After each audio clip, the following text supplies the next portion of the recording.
크리스찬이 절망의 수렁, 늪에 빠져서 위기 가운데 있었을 때 하나님께서 도움을 보내주시게 되십니다. 그래서 그 도움의 손길을 통해서 그 크리스찬을 건져주게 되는 것이지요. 다시금 구원의 은혜를 누리게 된 이 크리스찬이 원래 갔었던 좁은 길을 향하여 길을 시작하게 되는 그 준비의 모습까지 우리가 함께 살펴봤었습니다. 자, 여기서 이제 철로역정의 첫 번째 챕터가 끝나게 됩니다. 그리고 이제 두 번째 챕터로 들어가게 되는데요. 여러분, 어떠한 내용이 바로 나오겠습니까?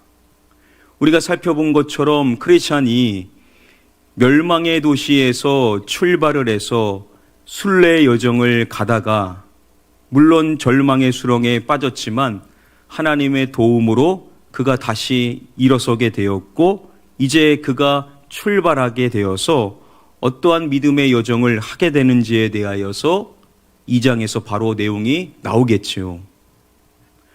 자, 그런데 챕터 2, 두 번째 챕터를 보면 그 시작이 크리스찬, 주인공이 바로 나오는 것이 아닙니다. 당연히 크리스찬의 여정이 나올 줄 예상했는데 바로 크리스찬이 나오는 것이 아니라 다른 사람의 이야기로 시작을 하게 됩니다. 자, 과연 누구에 대한 이야기로 두 번째 챕터가 시작을 하게 될까요? 먼저는 이렇게 내용이 이어집니다. 꿈속에서 집으로 돌아간 변덕쟁이를 보았다. 도착 소식을 듣고 이웃들이 찾아왔다. 더러는 과감하게 돌아왔으니 얼마나 현명하냐고 했다. 애당초 크리스찬과 더불어 그처럼 위험천만한 여행을 시작한 게 바보짓이었다는 이들도 있었다. 우리는 기억하죠. 크리스찬의 전도를 받았었던 변덕쟁이. 그 변덕쟁이가 크리스찬에게 보였었던 반응은 긍정적인 반응이 있지 않았습니까? 함께 하자라고, 나도 가겠다라고 변덕쟁이가 그의 전도에 반응을 하게 됐죠. 그래서 여러분, 크리스찬이 지금까지는 혼자 그 여정을 했었는데 변덕쟁이가 동행을 하게 되었었던 것입니다. 그 동행의 과정 가운데 그만 그들 모두가 늪에 빠져버리게 되었었던 것이죠. 자, 그랬었을 때 변덕쟁이가 돌변했었던 거 아닙니까? 당신이 말한 행복이 이런 거냐고. 시작에서부터 이런 일이 발생한다면 앞으로 뭘 기대할 수가 있겠냐라고. 당신이 말한 그 좋은 것 당신이나 가라라는 식으로 반응을 보였었던 것이죠. 그리고 계속 빠져가고 있는 크리스찬을 버려두고 홀로 돌아가게 되었었던 것입니다. 바로 그러한 변덕쟁이가 두 번째 챕터에서 재등장을 하는 것입니다. 그가 어디에 도착을 하냐면 바로 집으로 도착을 하게 된 것이죠. 멸망의 도시, 그의 고향 집으로 그가 돌아오게 되었었던 것입니다. 자, 왜 변덕쟁이를 이야기하는 것인지를 우리가 생각해 보면서 그 이야기를 계속해서 우리가 나아가야만 할 것인데요. 그가 돌아왔다라는 소식을 듣고 이웃들이 이제 그를 찾아오게 되는 겁니다. 먼저 어떠한 무리가 있었냐면, 과감하게 잘 돌아왔다라고, 현명한 선택을 한 것이다라고 하면서 그를 환영해주는 무리들이 있었다라는 것을 첫 번째로 말합니다. 만화로 있는 철로역정을 보면 특정한 한 사람을 세워서 그를 환영해 주는 것으로 그리고 있습니다. 어떠한 사람을 나타내주고 있을까요? 여러분, 크리스찬이 멸망의 도시를 떠나서 믿음의 여정을 시작했었을 때 어떻게든 그를 막아서야 되겠다라고, 그를 설득해서 그를 끌고 다시 집으로 돌아오겠다라고 이야기를 했었던 두 사람이 등장을 했었죠. 그 한 사람이 변덕쟁이고 또 한 사람이 누구입니까? 바로 고집쟁이라는 이 두 사람이 크리스찬을 가로막고 그를 끌고 다시 멸망의 도시로 돌아오고자 했었던 것입니다. 계속해서 이야기를 하는데 크리스찬은 오히려 믿음의 말들, 자신이 믿는 것들이 무엇인지에 대해서 밝히죠. 결국 안 되겠다 싶어서 고집쟁이가 그에게 우리랑 돌아갈 것인지 말 것인지 그에게 직접적으로 물었었을 때 크리스찬은 단호하게 거절을 하면서 자신은 결코 돌아갈 수 없다라고 이야기를 하는 것입니다. 자, 그랬었을 때 이제 고집쟁이가 그를 포기한 것이죠. 그래서 변덕쟁이한테 이제 우리 그냥 돌아가자라고, 우리 집으로 돌아가자라고 변덕쟁이와 함께 가려고 했었던 겁니다. 그런데 변덕쟁이가 하는 말이 뭐냐면 나는 크리스찬하고 함께 하겠다라고, 내 운명을 그와 함께 하겠다라는 식으로 이야기를 한 것입니다. 같이 맞고자 했었던 마음으로 왔는데 그 크리스찬과 함께 여정을 하겠다라고 이야기를 한 것입니다. 그래서 그 둘이 가게 되었던 것이고 고집쟁이만 홀로 그들을 비난하면서 집으로 돌아오게 되었었던 것이죠. 자, 그런데 이제 누구도 집으로 돌아온 겁니까? 변덕쟁이도 다시 고향으로, 집으로 돌아오게 된 상황인 것입니다. 그랬었을 때 그를 환영해주는 사람으로 비춰졌었던 첫 번째 인물이었을 것으로 우리가 생각해 볼 수 있는 자가 누구겠습니까? 바로 고집쟁이라는 것이죠. 고집쟁이가 어떻게 크리스찬과 같이 갈 수 있냐라고 함께 향하는 그를 보면서 어리석다라고 그렇게 뒤에서 이야기를 했었는데 그런 그가 다시 돌아오게 된 것입니다. 그러면서 그를 환영해 주면서 한마디 하는 것입니다. 내가 그 정신 나간 사람 말 들을 필요 없다라지 않았는가. 이제라도 돌아왔으니까 잘했다라고 이야기를 하면서 그를 환영해 주는 것입니다. 자, 그런데 모든 사람이 다 그처럼 그를 환영해 주는 것은 아니었었습니다. 어떠한 사람들은요, 또 이야기하는 내용들이 무엇이었냐면 애당초 크리스천과 더불어 그처럼 위험천만한 여행을 시작한 게 바보짓이었다라고 말하는 이들도 있었다라는 것이죠. 그가 그렇게 여정을 시작한 것 자체가 잘못된 것이었다라고 그의 그 짧은 여정을 한 것 자체에 대해서도 그에 대하여서 어리석다라고 이야기를 하는 사람들도 있었다라는 것입니다. 그러니까 그를 잘 돌아왔다라고 환영해 주는 사람도 있었고, 더러는 왜 그러게 그 여정을 따라갔냐라고 그의 첫 번째 그 시도에 대하여서 그에 대하여 어리석다라고 말하는 사람들도 있었다라는 것이죠. 원작의 이야기를 보면 또 다른 무리들이 있었다라는 것을 알 수가 있습니다. 내용은 이렇게 이어집니다. 한편에선 비겁하게 처신했다며 변덕쟁이를 조롱했다. 일단 출발을 했으면 끝을 봐야지 조금 힘든 일을 만났다고 금방 쪼르르 돌아오다니. 나 같으면 절대 그러지 않을 거야. 또 한편에서 어떠한 사람들이 있었냐면 그가 비겁하게 처신했다라고 그를 조롱하는 사람들도 있었다라는 겁니다. 남자가 한번 길을 시작했으면 끝까지 가보기라도 해야지 어떻게 그 조금 힘들다라고 포기하고 돌아올 수가 있냐라고. 자신도 해보지 않으면서 그가 중간에 포기한 것에 대하여 어리석다라고 그의 행동에 대하여 조롱하는 사람들도 있었다라는 겁니다. 여러분, 이렇게 그가 돌아왔었을 때 그를 다 환영한 것이 아니라 그를 조롱하는 사람들도 있었다라는 것이죠. 애시당초 잘못된 것이었다라고, 돌아오는 것이 비겁하다라고 이런 식으로 그를 깎아내리는 사람들이 있었다라는 겁니다. 자, 그랬었을 때 이 변덕쟁이가 어떻게 반응을 할까요? 내용은 이렇게 이어집니다. 당황스럽고 뿌르통한 나머지 변덕쟁이는 잠시 몸을 사렸다. 하지만 곧 얼마쯤 자신감을 회복하고 다른 이들 틈에서 기어서 그 자리에 없는 가엾은 크리스천을 비웃어댔다. 처음에 그는요, 자신을 다 환영해 줄 줄 알았는데 그렇지 않은 사람들 앞에서 잠시 몸을 사렸던 것이죠. 고개를 들 수가 없었던 겁니다. 자, 그런데 얼마 시간이 지나자 그가 보이는 모습이 무엇이냐? 바로 그 크리스찬을 비웃어대는 모습을 보이게 되더라는 것이죠.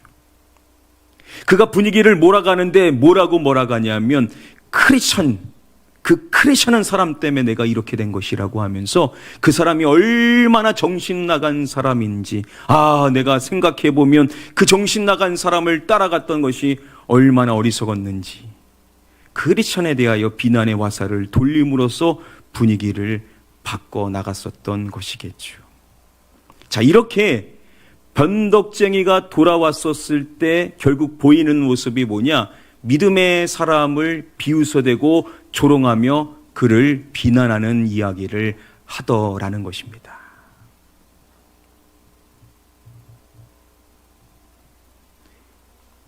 이 철로 역정에 대하여서 해설해주는 한 책을 보면 그러한 변덕쟁이에 대해서 이렇게 설명합니다.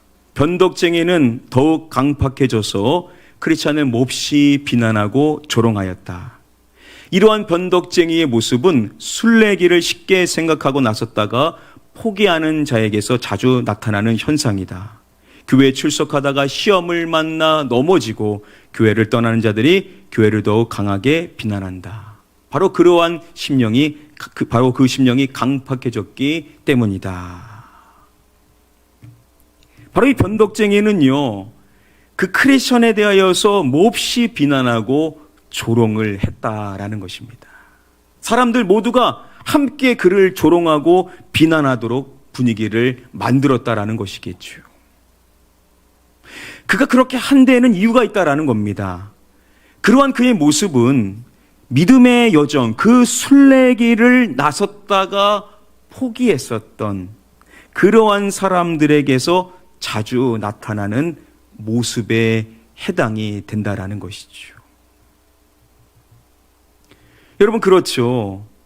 변덕쟁이가 모르면 그렇게 안 할 겁니다. 여러분, 그가 크리스찬의 그 전도를 받고 함께하기로 결단을 하여서 믿음의 여정을 하는 그 시간 속에서 무슨 얘기를 들었습니까? 크리스찬을 통하여서 하나님의 나라에 대하여서, 복음에 대하여서, 하늘의 것에 대한 이야기들을 계속해서 그가 들었었습니다. 그래서 그도 감격했죠. 그것에 대해서 기대를 했었습니다. 그 은혜에 대하여서 그가 간접적으로 맛보게 되었었던 것인데요. 그런데 자신이 생각했었던 그 좋을 것이라고 생각한 것과 반대되는 시련과 시험이 찾아오게 되었었을 때 그가 돌변하여서 자신은 그냥 가겠다라고 등지게 되었었던 것이죠. 믿음의 사람을 등지고 멸망의 도시로 다시 돌아가게 되었었던 것입니다. 여러분, 이렇게 한번 여정을 해봤던 사람들, 믿음의 여정에서 함께 살아왔었던 사람들이 그것을 중단에 포기했었을 때 나타내는 모습이 뭐냐? 바로 크리스찬들에 대하여서 비난하고 조롱하는 모습이라는 것이죠. 오늘날 교회를 안 다녀본 사람은 그렇지 않습니다. 교회를 다녀봤었던 사람들, 신앙생활을 우리와 함께 했었는데 어떠한 시험과 어려움에 직면했었을 때 결국 교회를 등지고 떠났던 사람들이 교회를 더욱 강하게 비난하는 모습을 보이더라는 것이죠. 모르면 안 그럴 텐데 아는 사람이 한번 맛봤기 때문에 그걸 아는 사람이 자신의 불신과 믿음 없는, 자신이 믿지 않는 것에 대하여서 합리화시키고 그것이 합당하다는 것을 보여주기 위하여서 교회를 비난하고 믿음의 사람들을 깎아내리는 모습들을 보이게 되더라는 것입니다.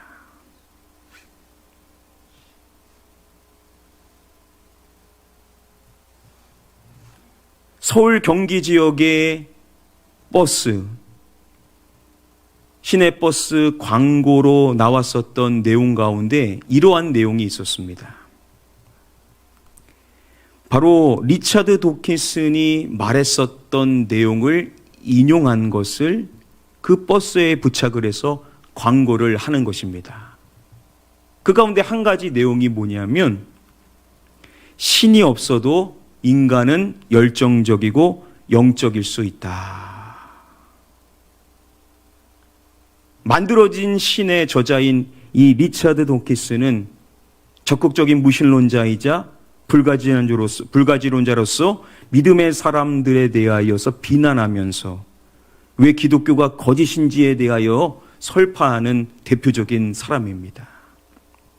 바로 이 광고는 안티기독교, 반기독교 세력들이 자신들의 돈을 써서 서울과 경기 지역에 이 리차드 도킨슨의 신이 없다라는, 신이 없어도 된다라고 말하는 이 내용을 광고한 것입니다.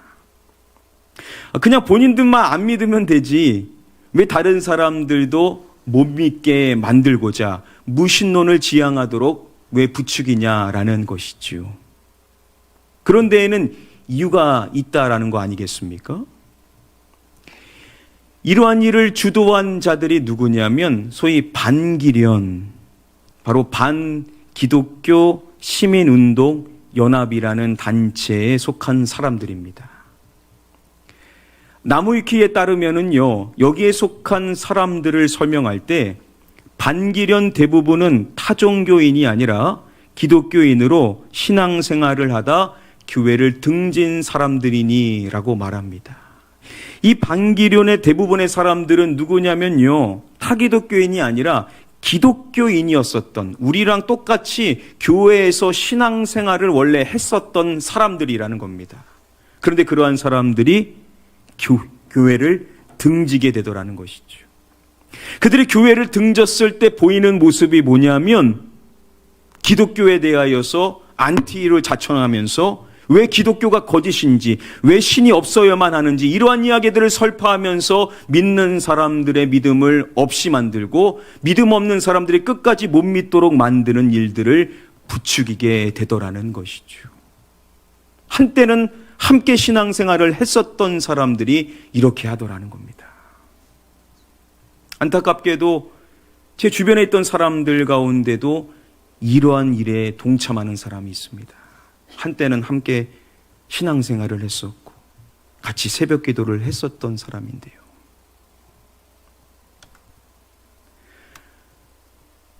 바로 변덕쟁이가 그렇다라는 겁니다.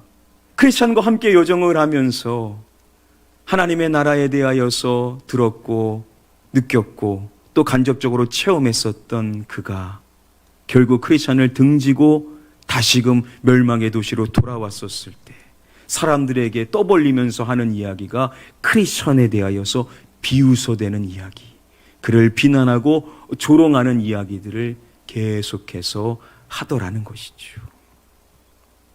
여러분들 주변에도 안 그래도 되는데 꼭 교회 다니는 사람들 힘들게 하고 괴롭히고 비난하는 사람들 있지 않습니까? 우리가 몰라서 그렇지 그분들이 한때는 다 교회에서 신앙생활을 했었을 가능성이 많다라는 것이죠. 자, 이러한 변덕쟁이, 크리스찬을 조롱하고 비웃는 변덕쟁이에 대하여서 다음의 책을 보면 그에 대해서 이렇게 설명을 해줍니다. 변덕쟁이는 이전보다 더욱 악한 자가 되었다. 더욱 강팍한 심령으로 변화되었다. 이 변덕쟁이는요, 이전보다 더욱 악한 자가 되었다라는 겁니다. 더욱 강팍한 심령으로 바뀌게 되었다라는 것이죠. 차라리 안 그랬으면 몰랐을 텐데 오히려 이전보다 더 크리스찬들을 비난하고 더 강팍한 심령으로 적대하는 자가 돼버렸다라는 것이죠. 여기서 인용되어지는 한 신약의 말씀이 있는데요, 그 말씀이 마태복음 12장 45절의 말씀입니다. 바로 예수님께서 해주신 말씀이죠. 한 더러운 귀신이 한 사람에게서 나오게 되었습니다. 어디를 가야 될까? 쉴만한 곳을 찾아다니는데 들어갈 곳이 없는 겁니다. 들어갈 사람이 없었던 것이죠. 그랬었을 때 그가 생각한 것이 내 집으로 다시 돌아가야 되겠다. 그래서 돌아와 봤더니 깔끔하게 정리가 되어져 있는 겁니다. 깨끗한 겁니다. 그랬었을 때 예수님께서 그 사람이 어떻게 되는지에 대하여서 말씀해 주시는 것입니다. 우리 함께 다음의 말씀 한 목소리로 읽어보겠습니다. 시작. 이에 가서 저보다 더 악한 귀신 7을 데리고 들어가서 거하니 그 사람의 나중 형편이 전보다 더욱 심하게 되느니라. 이 악한 세대가 또한 이렇게 되리라. 자, 서두에 뭐라고 말합니까? 이에 가서 저보다 더 악한 귀신 몇을 데리고 들어간다라고요? 7을 말하는 것입니다. 저보다 더 악한 귀신 7을 데리고 들어가서 거하게 되더라는 것입니다. 전에는 하나였었는데 7이 더해지게 됐으니 상황이 어떻게 되겠습니까? 그래서 예수님이 말씀하시는 것입니다. 그 사람의 나중 형편이 전보다 더욱 심하게 되느니라. 그 사람의 형편이 이전이 더 낫다라는 거죠. 그런데 7 귀신이 들어왔으니 얼마나 그 형편이 더욱 좋지 않게 되었겠냐라는 것이죠. 예수님께서 이 이야기를 하시는 이유가 뭡니까? 마지막에 말씀하시기를 이 악한 세대가 또한 이렇게 되리라. 이 세대가 악한데 이 세대가 또한 그렇게 될 것이라는 겁니다. 지금도 악하지만 더욱 악하게 될 것이라는 것이죠. 예수 그리스도가 이 땅에 오셔서 복음 자체이신 예수 그리스도께서 오셔서 하나님의 나라를 맛보게 하시고 그 나라를 증언하시고 그 나라를 이 땅 가운데 구현하신 예수 그리스도가 오셨는데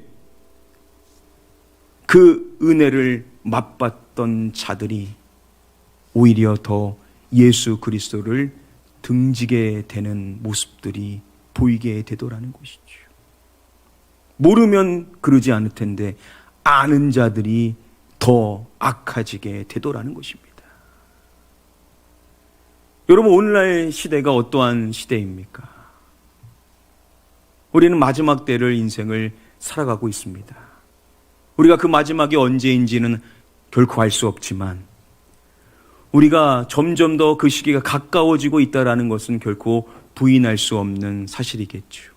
자, 베드로 사도가 그러한 저와 여러분들에게 해주는 말씀이 있습니다. 베드로 후서 3장 3절 말씀. 우리 세 번역으로 같이 한번 읽어보도록 하겠습니다. 시작. 여러분이 무엇보다 먼저 알아야 할 것은 이것입니다. 마지막 때에 조롱하는 자들이 나타나서 자기들의 욕망대로 살면서 여러분을 조롱하여 마지막 때, 이 마지막 때에 등장하는 자들이 있는데 이것 하는 자들이 나타나게 될 것에 대하여서 말씀하고 있습니다. 무엇 하는 자들이요? 조롱하는 자들. 마지막 때에 조롱하는 자들이 나타나게 될 것이라는 겁니다. 그들이 어떻게 사냐? 자기들의 욕망대로 산다는 겁니다. 마지막 때 여러분, 자기 살고 싶은 대로 인생을 살아가는 사람들이 많아지게 될 것입니다. 우리가 뉴스를 통해서 정말 말도 안 되는 이야기들을 듣게 되지 않습니까? 그러면서 다른 사람들 그렇게 살도록 부추기는 사람들의 이야기들을 우리가 계속해서 접하게 되지 않습니까? 자, 그런데 그러한 그들이 하는 것이 있는데 마지막에 말합니다. 여러분을 조롱하여. 조롱하는 자들이 나타나서 누구를 조롱하냐? 지금 이 서신을 받고 있는 믿음의 삶을 살아가는, 믿음의 여정 가운데 나그네로 인생을 살아가며 이 땅에 정부치지 않고 하늘의 소망을 두고 살아가는 믿음의 크리스천들을 조롱하는 자들이 있는데, 바로 정욕대로 인생을 살아가는 조롱하는 자들이 믿음의 크리스천들을 비웃는다라는 겁니다. 아이고, 얼마나 어리석으면 그렇게 인생을 사냐. 믿을 게 없으면 그런 것을 믿냐. 얼마나 나약하면 그러냐. 우리 믿음의 사람들의 믿음을 없애야 하고자 계속해서 조롱하는 사람들이 있다라는 겁니다. 여러분, 지금도 알게 모르게 여러분들을 조롱하는 사람들이 있죠. 여러분들이 믿는다라는 이유로 여러분들을 공격하는 무리들이 있지 않습니까? 근데 여러분, 그러한 사람들을, 그 이야기를 들어가 보면 한때는 그들도 교회에 대해서 긍정적인 사람들이었을 가능성이 있습니다. 그걸 모르는 것이 아닙니다. 아는 것이죠. 그래서 자신이 그것을 믿지 않고 따르지 않는 것에 대해서 합리화시키고, 믿는 너도 나랑 똑같아야 된다라고 함으로써 여러분들을 조롱하는 이유는 바로 여러분들이 믿음이 없어지게 하고자 여러분들을 계속해서 시험하는 것이라는 거죠. 그러니 여러분들을 조롱하는 사람들이 있을 때 여러분들 낙심하지 마시고 믿음 잃지 마시고 오히려 믿음의 굳건히 서게 되기를 주님의 이름으로 축복합니다. 여러분들이 복음을 전하는데 여러분들을 조롱하고 비난하고 여러분들을 깎아내리며 한심하게 쳐다보는 사람들이 있었을 때 여러분들 결코 낙심하지 마시고 상처받지 마시고, 당연한 겁니다. 여러분, 그게 사실 자연스러운 거 아닙니까? 모르니 또 알았는데도 반대하려고 얼마든지 그럴 수가 있다라는 것이죠. 사랑하는 성도 여러분들, 조롱하는 무리가 여러분들 주변에 있을 수가 있습니다. 그것은 그만큼 여러분들의 믿음이 진짜라는 사실을 반증하는 것이라는 사실을 믿으시고 끝까지 믿음 지켜나가시기를 주님의 이름으로 부탁을 드립니다.